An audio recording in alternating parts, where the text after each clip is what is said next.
Kasih karunia dan damai sejahtera Allah Bapa kita dan anaknya Tuhan Yesus Kristus menyertai saudara. Amin.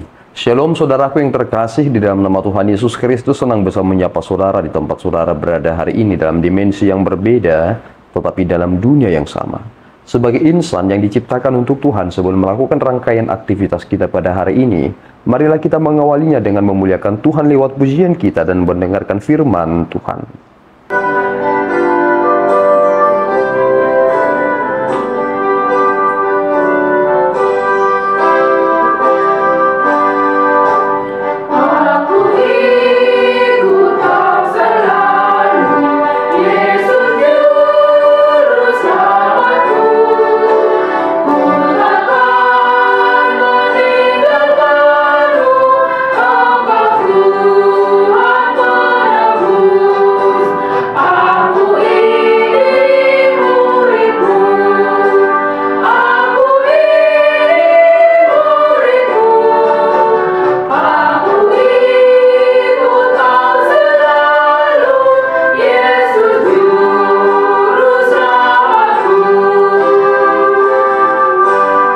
Pembacaan firman pada hari ini diambil dari kitab Yohanes 6 ayat 66 sampai 68. Mulai dari waktu itu, banyak murid-muridnya mengundurkan diri dan tidak lagi mengikuti dia.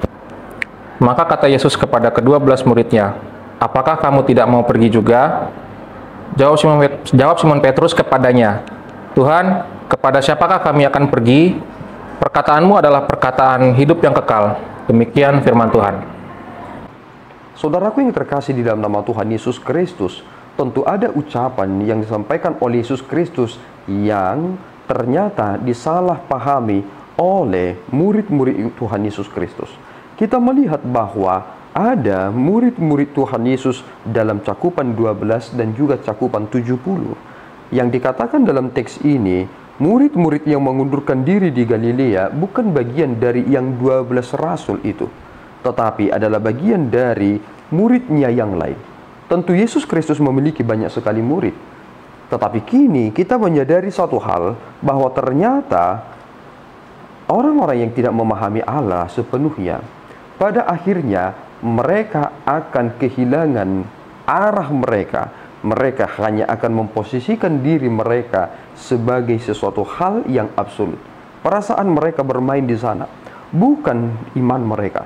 Di sini persoalannya adalah mereka dibutakan pemahamannya karena mereka menangkap secara hurufiah. Apa sebenarnya yang membuat murid-murid ini mengundurkan diri di Galilea? Karena Yesus Kristus mengatakan bahwa barang siapa yang tidak memakan dagingku dan yang tidak meminum darahku, maka dia tidak akan mendapatkan kehidupan yang kekal. Tentu hal ini ketika dipahami secara hurufiah, maka kita akan berkata ini adalah ajaran sesat.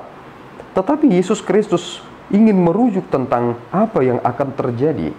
Dan kemudian kita orang-orang Kristen yang melakukan perjamuan kudus memahami apa yang disampaikan oleh Yesus Kristus dalam hal ini. Tentu ketika kita diperhadapkan dengan pengajaran-pengajaran yang keras, tentu kita akan melihat di sana ada doktrin yang benar. Doktrin yang benarlah yang akan membuat orang-orang tertentu meninggalkan yang benar itu. Jika dia adalah pribadi-pribadi yang datang dengan orientasi yang tidak benar, bertemu dengan kebenaran, tentu jika dia ingin diperbaiki, maka dia akan terus bertahan. Tetapi jika dia hanya ingin memuaskan perasaannya semata atau hanya ikut-ikut saja, maka dia akan mudah kecewa. Apakah saudara sudah kecewa belakangan ini?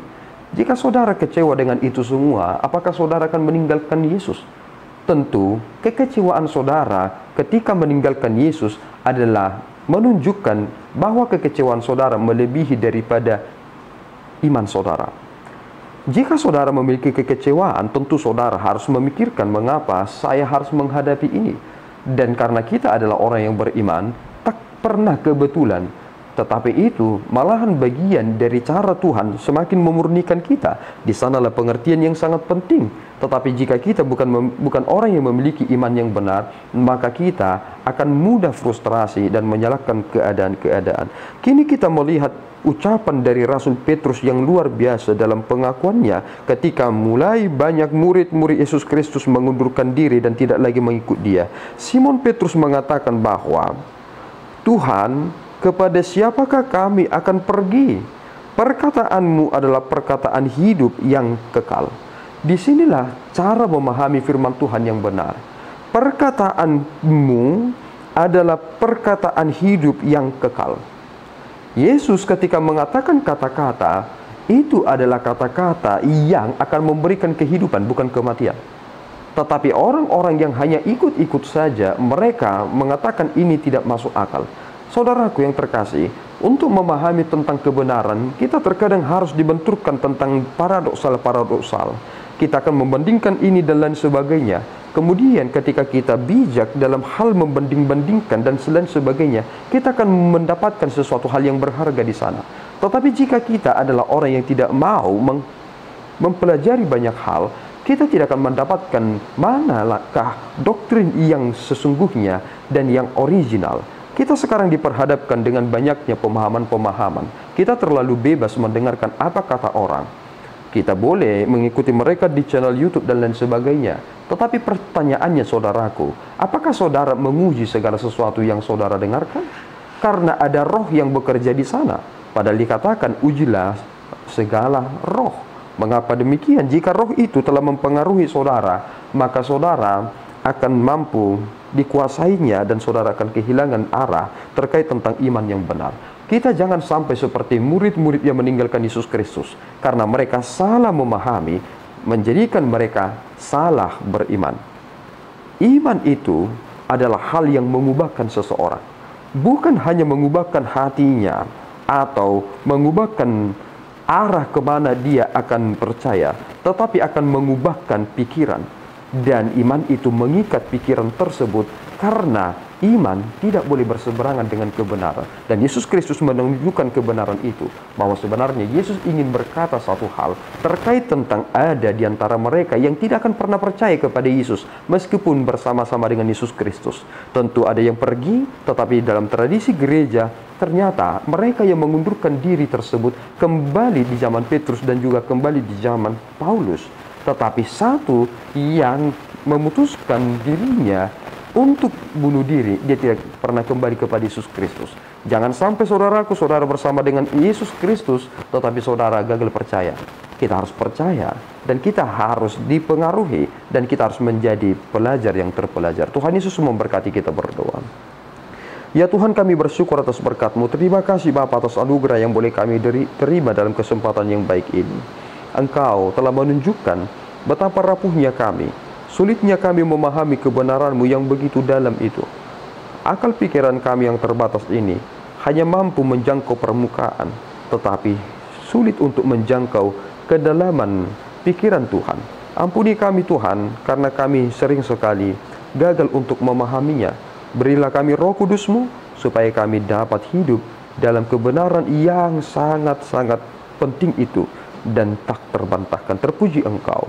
Di dalam Yesus kami telah berdoa dan mengucap syukur. Anugerah Tuhan kita Yesus Kristus, kasih setia Allah Bapa kita, dan persekutuan Roh Kudus menyertai saudara. Amin. Tuhan Yesus memberkati.